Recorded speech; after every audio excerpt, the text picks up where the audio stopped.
சுற்றி சூழல் விழிப்புணர்வு செய்திகள்.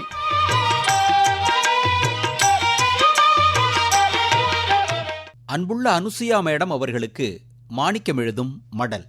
நலம் நலமறிய ஆவல். மார்கழி பனி ரொம்ப கடுமையானதாக தான் இருக்குது. அதிலும் மாலை இரவு நேரத்தை சமாளிக்க வயசில் பெரியவங்க சின்ன குழந்தைங்க ரொம்ப சிரமப்படுவாங்க. இந்த குளிர்காலத்தில் போர்வையை இழுத்து போத்திக்கிட்டு தூங்குறோம். வேற வழி இல்லை. இதனால் நமக்கு ஓரளவுக்கு கொஞ்சம் வெப்பம் கிடைக்குது. அதே நேரத்தில் இன்னும் அதிகமான போர்வை கம்பளிகளை போத்திக்கிட்டோம்னா உள்ளுக்குள்ள சூடு அதிகரித்து வேர்க்கும். இப்படி குறைவான கார்பன் டை ஆக்சைடு நமது வளிமண்டலத்தில் இருக்கும்போது சூரிய ஒளியை உறிஞ்சி இதமான சூட்டை பூமியில் ஏற்படுத்துது. இதைத்தான் பசுமை இல்ல விளைவு, கிரீன் ஹவுஸ் எஃபெக்ட்டுங்கிறாங்க. இதன் காரணமாக நாம் வாழும் பூமி வெறும் ஐஸ் கட்டியா மட்டும் இல்லாம கடல், நதி, ஏரி, குளம்னு பல்வேறு நீர்நிலைகளா இருக்கின்றது. அனுசுயா மேடம், தொழில் வளர்ச்சி, போக்குவரத்து, புகை போன்ற பல காரணங்களால கடந்த சில பல ஆண்டுகளா கூடுதலான அளவு கார்பன் டை ஆக்சைடு வளிமண்டலத்தில் சேர்றதுனால பூமியின் சராசரி வெப்பநிலை சுமார் 0.9 டிகிரி அளவு உயர்ந்துருச்சுன்னு சூழலியலாளர்கள் தெரிவிக்கிறாங்க. பூமியின் சராசரி வெப்பம் அதிகமாச்சுன்னா காலநிலை மாற்றம் உண்டாகும். வளிமண்டலத்தில் பசுமையில்ல விளைவை உண்டாக்கும் அளவுக்கு கார்பன் டை ஆக்சைடு இருந்தா போதும். அளவு அதிகமாயிட்டே இருந்தா தான் நமக்கும் சிரமம், நமது சூழலுக்கும் சிரமம். எதுவுமே அளவா இருக்கணும். அளவுக்கு மிஞ்சினா அமிர்தமும் நஞ்சு. பொன்மொழி உங்களுக்கு தெரிஞ்சது தான். சாவி இல்லாம எந்த பூட்டையும் தயாரிக்கிறது இல்லை.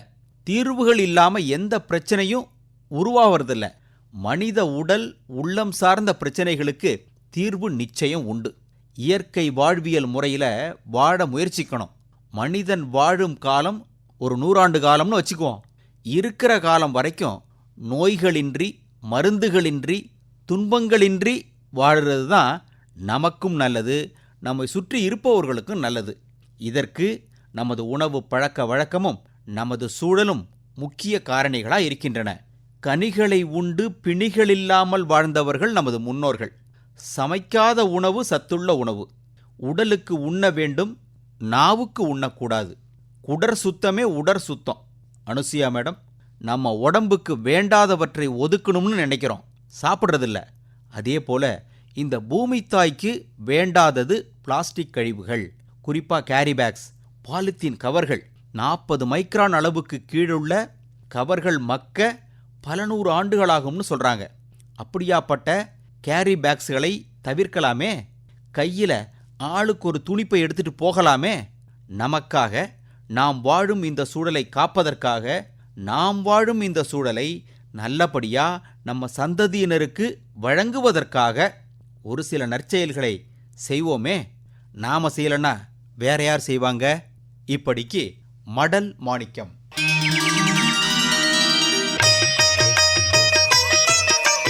நம்மை சுற்றி சூழல் விழிப்புணர்வு செய்திகள் கேட்டீர்கள்.